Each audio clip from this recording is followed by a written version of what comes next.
যারা মানুষকে কষ্ট দিবে তাদের লাইফে মারাত্মক চারটি বিপদ চলে আসবে, তারা এই বিপদ থেকে কখনো বাঁচতে পারবে না।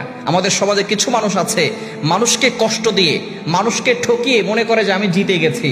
মনে রাখবেন, এটা কিন্তু আসল জেতা নয়, আসল জিত হবে আখেরাতে। আখেরাতে যদি আপনি জান্নাত পেতে পারেন, মানুষের সাথে ভালো ব্যবহার করে আখেরাতে যদি আপনি সুন্দর একটি জীবন জান্নাতে গুছাতে পারেন, তাহলেই আপনি সার্থক হবেন। এছাড়া কখনোই কিন্তু আপনি সার্থক হবেন না, সাকসেসফুল ম্যান হতে পারবেন না। এজন্য মানুষকে কখনো কষ্ট দিবেন না। সহিহ মুসলিম শরীফের হাদিস, নবীজি সাল্লাল্লাহু আলাইহি ওয়াসাল্লাম জানিয়ে দিয়েছেন, আল মুসলিমু মান সালিম আল মুসলিমুনা মিন লিসানিহি ওয়া ইয়াদিহি। A true Muslim is a person, প্রকৃত মুসলমান হচ্ছে ওই ব্যক্তি, those hand and mouth for safe everyone, যার হাত এবং মুখ থেকে সকল মুসলমান নিরাপদে থাকে। কাউকে কষ্ট দিবেন না।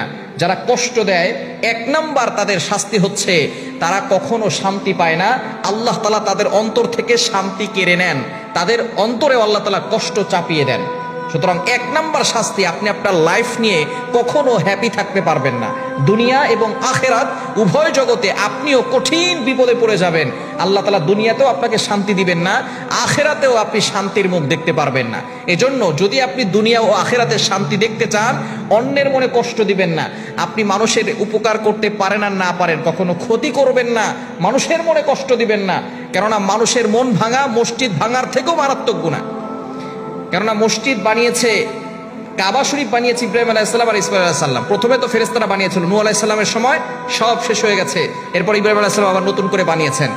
কাবা শরীফ বানিয়েছেন ইব্রাহিম আলাইহিস সালাম আর ইসমাঈল আলাইহিস সালাম। কিন্তু এখন কথা হচ্ছে, মানুষের মনটা, মানুষটাকে বানিয়েছে আল্লাহ তাআলা নিজ হাতে। এটার গুনাহ হচ্ছে ভয়ঙ্কর গুনাহ। এই জন্য মানুষের মনে কখনো কষ্ট দিবেন না। সুতরাং এক নাম্বার, যারা মানুষকে কষ্ট দেয় তারা দুনিয়াতেও শান্তি পায় না, আখিরাতেও শান্তি পায় না। দুই নাম্বার হচ্ছে তাদের জীবনের সবচেয়ে প্রিয় জিনিসটা তারা হারিয়ে ফেলে। আল্লাহ পাক রব্বুল আলামিন তাদের জীবনের প্রিয় জিনিসটা কেড়ে নেয়। আপনার জীবনের যে প্রিয় জিনিস আছে, আপনি হারানোর জন্য প্রস্তুত থাকেন, কারণ আপনি মানুষের মনে কষ্ট দিয়েছেন।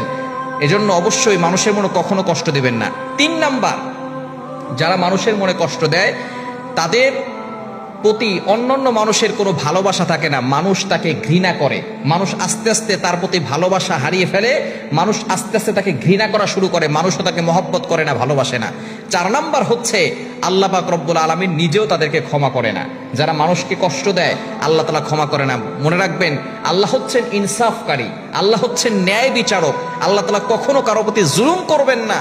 যারা অন্যায় করে, মানুষের মনে কষ্ট দিবে, আল্লাহ তাআলা তাদেরকে ক্ষমা করবেন না যতক্ষণ পর্যন্ত ওই মানুষ তাকে ক্ষমা না করবে। এজন্য খুব কেয়ারফুল থাকবেন, মানুষের প্রতি কখনো অন্যায় অবিচার করবেন না, মানুষকে কষ্ট দিবেন না, তাহলে কিন্তু আপনি দুনিয়া ও আখিরাত উভয় জগৎটাকেই ধ্বংস করে ফেলবেন। এজন্য সব সময় ট্রাই করবেন